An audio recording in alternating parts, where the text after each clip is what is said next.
Clarissa Holt's pearl blue LX7 didn't just sink, it vanished nose first into the 5-foot mud trench like the earth swallowed it whole. Mud exploded over her neon visor and splattered across the palm trees as she screamed my name like a curse. She kept flooring it, spraying sludge 30 feet high, digging herself deeper with every second. When the deputy arrived, she pointed at me, shaking and dripping filth. "He destroyed our road. Arrest him." But the deputy didn't look at her. He looked at the document in my hand, and his eyebrows shot up like he'd just uncovered a secret no one was supposed to see. Clarissa Holt didn't waste a second. The very next morning, before the mud even dried, she marched down my driveway in a blinding pastel blazer and glitter sandals, slapping a neon orange violation notice onto my mailbox so hard the hibiscus petals shook. "You are officially banned," she announced, chin lifted, like she was addressing a royal court. "Your Titan Ridge Hall is an eyesore. It lowers property morale, and starting today, it's forbidden from touching our road." That was her personality in a sentence, loud, theatrical, addicted to authority. And her motivation wasn't subtle either. She wanted the whole neighborhood to match the glossy magazine aesthetic she kept bragging about, and my equipment didn't fit her fantasy. "Clarissa," I said, holding the notice, "I use that road every day for work." A short explanation: nothing more. My grading business depends on moving machines in and out, and that road is the only route wide enough for them. "Not my issue," she snapped, adjusting her rhinestone visor. "You'll buy a smaller vehicle, or you'll stay off the pavement. The board has spoken." "It's not pavement owned by the board," I replied carefully. Her smile tightened. "Oh, please, don't start that again. This is a community. I run the community, and you will follow the rules." She turned sharply, sandals crunching the gravel as she strutted away, leaving the neon notice fluttering in the breeze. That was the exact moment I realized something important. Clarissa wasn't just picking a fight. She was daring me to fight back. The first note came taped to my Titan Ridge Hall: 4,500 industrial vehicles of this weight disrupt neighborhood aesthetics. "Comply immediately," I snorted. Another petty jab from Clarissa Holt, the HOA president whose wardrobe alone could blind a grown man. A few days later, a neon yellow sign appeared on the edge of my driveway. "No heavy trucks beyond this point." My equipment sat idle, engines humming softly as if aware of the threat. I leaned on the grader parked beside the barn, watching her glossy pearl blue Valeria LX7 glint in the sunlight across the road. A bird fluttered past, scattering pollen into the air. The contrast between my machines and her plastic-perfect driveway amused me. These minor attacks wouldn't slow me down, but the message was clear: Clarissa wanted control. 2 small, flashy actions letters, signs a few passive-aggressive stares, and she believed she'd won. I adjusted my hard hat. Because I ran a heavy grading company and every delivery relied on that access road, these harassment notes weren't just annoying, they threatened my livelihood. I wrote back, short and precise, placing a copy of my property deed inside her mailbox. She glanced at it for 2 seconds, smiled, then tossed it into the flower bed. Typical. The first layer was over, but it was just a warning.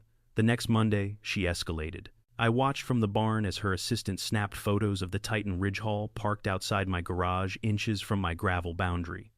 Clarissa leaned out the LX7 window, shouting orders, waving a clipboard. Minutes later, a certified letter appeared taped to my gate.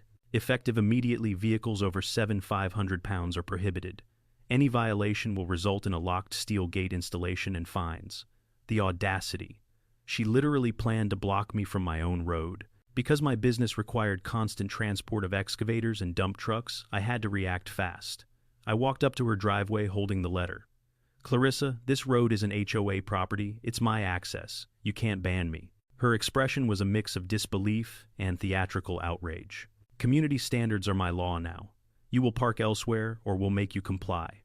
She leaned against the LX7 rhinestone visor, glittering like a crown. I didn't argue. I photographed the letter stamped with HOA seal, then stepped back. She had violated boundaries both legal and moral, but she had no idea the deed would change the game.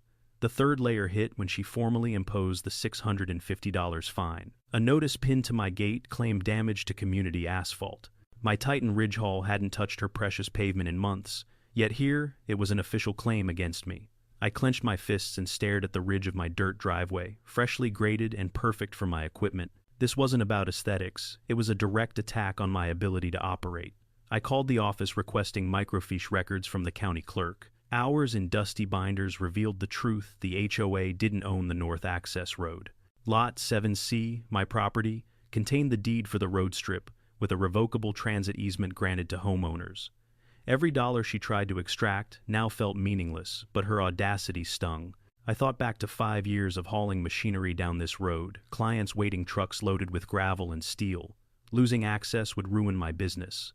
By evening, I had the copy of the deed framed against my dashboard. I walked past the barn, Titan Ridge Hall gleaming, and whispered, "You don't know what you've started."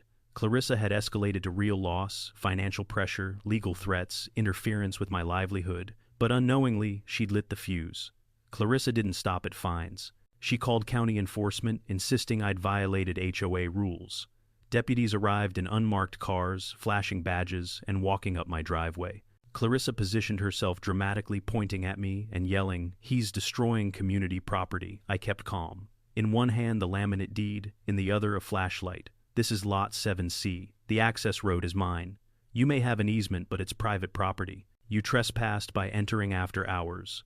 The deputies glanced at the destroyed gravel, edging the uneven patch where asphalt once lay, and then at the document. Clarissa's smile faltered, just a flicker, before she squared her shoulders. Because I had seen this tactic before, neighbors calling in for petty grievances, I anticipated their questions. I walked them through the deed, pointing to the revocable easement clause. By the time the deputies nodded, Clarissa's theatrics were reduced to frustrated hand gestures. In under 5 minutes, what began as threats had turned into tension. The law now leaned toward me, but she had yet to realize just how far I was willing to go. That night, I fired up the Granite Max G12 road grader. The headlights pierced the lush green hedges, illuminating Clarissa's pearl blue LX7 across the strip of asphalt I technically owned. I placed a bright orange road closed private property sign, then dropped the massive ripper teeth into the pavement. Crunch. Asphalt shattered like brittle sugar, and the rain began. I carved through the entire 280-yard stretch, tossing chunks of asphalt aside, ripping down to raw earth. The muddy trench formed quickly, thick and unyielding, 5 feet deep. Every strike of the blade sent mud spraying into the treetops, soaking nearby flower beds, cascading onto the driveway where Clarissa had parked countless times. By 4:00 a.m., the road was a 5-foot soup of sticky clay. I killed the engine, stepped out, and admired the chaos. A perfect blend of legality and controlled destruction. The first headlights appeared on the horizon. Clarissa, oblivious, barreled toward the closed road in her LX7 foot flat on the pedal. Her momentum carried her 10 feet into the mud. The SUV groaned, wheels spinning uselessly, spraying mud 30 feet into the air. She screamed. I stayed calm, pulling the laminated deed from my coat pocket. Every muscle in my body tensed. She was about to learn finally that she had no authority over my road. And yet, the moment hung, suspended. Would the deputies back her claims, or would my hard-won leverage finally tip the scale? Mud spattered across Clarissa Holt's pastel blazer as she clawed at the door handle of her pearl blue Valeria LX7. 5 feet of sticky clay held her hostage, wheels spinning uselessly, spraying sludge into the hibiscus hedge. Arrest him, he ruined everything. She shrieked, pointing a trembling finger at me. Her rhinestone visor had slipped halfway down her forehead, and her usual over-the-top cackle had turned into a frantic screech. I stepped onto the gravel boots, squelching in residual mud, holding the laminated deed. The deputies arrived, lights cutting through the early morning mist. Clarissa waved them over, shouting about community property and illegal destruction. One deputy squinted at the thick brown mess swallowing her SUV. Another shook his head. "Ma'am, did you see the sign? The sign is meaningless. He doesn't decide," she yelled, digging her fingernails into the wheel well. I stayed calm. "Deputy, it's Lot 7C. I own the road. I just performed deferred maintenance." The crowd of neighbors had gathered silently, eyes wide, some chuckling quietly. Clarissa flailed, dragging her clipboard in the mud, leaving a trail of neon orange stickers and paperwork. Every shout, every frantic gesture, only sank her SUV deeper. The deputies glanced at the deed again, then at her. I could feel the tide turning. The once mighty HOA president was trapped, her theatrics collapsing under the weight of reality. She spun around, pointing at the neighborhood. "You all see this. He thinks he owns everything." A bird took flight, scattering pollen over the spectacle. The morning sun glinted off the mud-slicked LX7, reflecting her panic like a warped mirror. And in that split second, I realized Clarissa had finally become the spectacle, not me. I walked slowly toward her boots, sucking at the mud, holding the deed high. "This isn't HOA property. It's Lot 7C. The access road belongs to me," I said. My voice was calm, measured, but it carried across the thick, humid air. Clarissa froze, mid-scream, eyes darting between the paper and her sinking vehicle. She shook her fist. That's fake. That's a printout. I tapped the laminated document. Check the county records. Microfiche deed he shonen inanina 417b. The revocable easement allows you transit, but the land and pavement are mine. You trespass by entering the closed construction site. Her jaw dropped. The deputies leaned in, inspecting the deed and nodding silently. One squatted, testing the mud, then shook his head. Ma'am, you drove into a restricted maintenance site. This is civil property. He's within his rights. Clarissa's face went from outrage to disbelief to outright terror. She barked orders at imagined HOA backup, waving her clipboard like a weapon. The neighbors leaned in, murmurs spreading. Did you see the deed? One whispered. She's sunk in mud, and it's all her fault. Mud had risen to the SUV floorboards. The engine groaned as Clarissa tried the accelerator again, spraying sludge over herself. Her designer shoes were ruined. Every failed spin sank her deeper, every mud splash humbling her in front of the community she had tried to dominate. I took a slow step back, letting the moment breathe. The deed had spoken louder than her words, the mud louder than her protests. She had spent months scheming, issuing fines, harassing me, and now she was trapped, humiliated, and powerless. Every neighbor watching realized the truth. The so-called enforcer had become the victim of her own obsession with control. Her pearl blue LX7 looked like a statue frozen in the chaos she had created. The deputies exchanged glances. Ma'am, you'll need a recovery team, one said. Her shriek echoed through the treetops. Tow trucks refused. Standard service teams didn't want to risk their rigs in the sticky clay. Clarissa had no choice but to hire an off-road recovery crew specialized in pulling Jeeps and SUVs from impossible terrain. The first quote came in $4, $200 for extraction. She spat at me from inside the half-submerged LX7. This is all your fault. You'll pay for the pavement. The engine had sucked mud into its intake. Repairs, $9, $400. Clarissa swore, cackled, cursed. Her glamorous facade had vanished into a mud-caked mess, glitter and pastel coated in filth. The HOA attempted to sue, citing destruction of community property, but the deed left them powerless. The north access road was mine. Full stop. If they wanted paved asphalt again, they would have to purchase the land at full market value. They couldn't afford it. Clarissa's neighbors watched from the sidelines, some shaking their heads, others quietly laughing.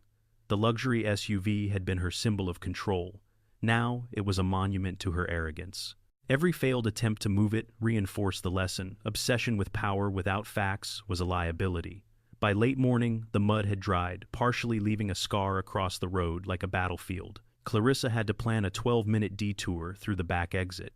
I waved as she passed, still mud-streaked, face red with frustration. She never waved back. The HOA lost. Clarissa lost. And the access road, now a rough dirt track, was ready for Titan Ridge Haul, 4,500 seconds Granite Max graders, and all of my heavy machinery. My victory was complete, legally unassailable, cinematic and satisfying. Arrogance, it seemed, sinks faster than cars. The mud had partially dried, leaving deep ruts and scattered asphalt chunks across the north access road. I stepped out of the barn, Titan Ridge Haul idling behind me, and surveyed the battlefield. Morning sunlight hit the sticky clay, reflecting off scattered mud puddles, and Clarissa Holt's pearl blue Valeria LX7, now high-centered and half-submerged at the edge of the trench. Neighbors had gathered silently along the tree line, keeping their distance but watching intently. No one clapped or cheered, they just stared. A few whispered, exchanging glances as if witnessing the fall of some mythical creature. Clarissa stomped around her vehicle glitter shoes, caked with brown sludge arms, flailing as she screamed into the humid air, her pastel blazer smeared and ruined. Every gesture was a frantic attempt to reclaim authority, but her dominance had crumbled into muck. The deputy who had arrived the previous morning came back, clipboard in hand. He shook his head, muttering under his breath, then turned toward Clarissa. Ma'am, as explained, this is Lot 7C. The access road belongs to the property owner. He posted the warning signs and you trespassed. Clarissa's voice cracked as she spat mud from her mouth. I need a tow. Her usual grandiose confidence had dissolved entirely. Off-road recovery specialists were called in. When the team arrived, they assessed the mess. The extraction would cost $4, $200, plus the engine damage caused by mud ingestion would be another $9, $400. She gaped at the numbers, blinking as though they were physical blows. I stayed back, arms folded, watching as the team rigged winches and pulleys around the LX7. mud squelched under every movement, clinging to her vehicle and boots alike. Clarissa tried to micromanage, pointing at ropes and shouting orders, but the crew ignored her, focused entirely on the physics and angles. With every tug and squeal of cable, the SUV inched upward, groaning under its own weight, until finally it emerged from the mud pit like some monstrous creature surfacing. Her face was streaked with mud, her pastel blazer ruined, and the rhinestone visor bent almost in half. I waved casually from my driveway as she drove the long back route, an extra 12 minutes just to reach the main street. The humiliation was palpable. Every squelched mud puddle beneath her tires echoed her misjudgment. The HOA attempted a lawsuit the following week, claiming destruction of community property. My attorney, a calm veteran of property disputes, reminded them of the deed and the revocable easement clause. If the community wanted paved asphalt, they would have to purchase the land at market value. They couldn't. The case collapsed before it even started. Clarissa's face appeared briefly in court filings, still red, still sticky from the mud, a cautionary illustration for the HOA board. Meanwhile, the neighbors watched the road recover naturally. My Titan Ridgehaul and Granite Max grader had left a rough but navigable dirt track. It was perfect for my heavy equipment. Trucks could pass without risk, graders could operate freely, and the once pristine asphalt that Clarissa so adored was gone, replaced with raw earth, practical and mine. Clarissa had learned every lesson the hard way. Her LX7 now sat in the garage, untouched, a reminder that her obsession with control had consequences. The HOA board, shamed in front of the neighborhood and financially embarrassed, had no choice but to follow the legal reality. Mason Reed Lot 7C held absolute rights to the road. Policies were quietly updated to prevent any future overreach, and Clarissa was officially censured for the incident. Every time she passed by my property using the long detour, I waved. She never waved back. I watched her headlights disappear around the back exit, mud streaks still visible across her windshield. Arrogance, it seemed, doesn't just fade, it sticks. Just like the clay that held her SUV hostage. The morning air smelled of wet earth and crushed hibiscus. I leaned on the Titan Ridgehaul's door, taking in the quiet. The trees swayed gently, the grass sparkled under the sun, and the dirt track, mine legal perfect, stretched, uninterrupted from the barn to the highway.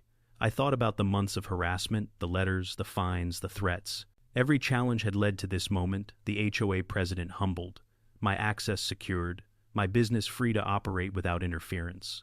A bird flitted overhead, scattering pollen into the breeze. I smiled. Everything was back under control, exactly where it should be.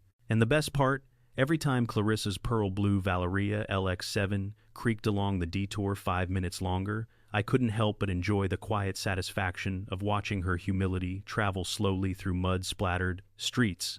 Some lessons, it turns out, are delivered only by gravity, clay, and a little patience.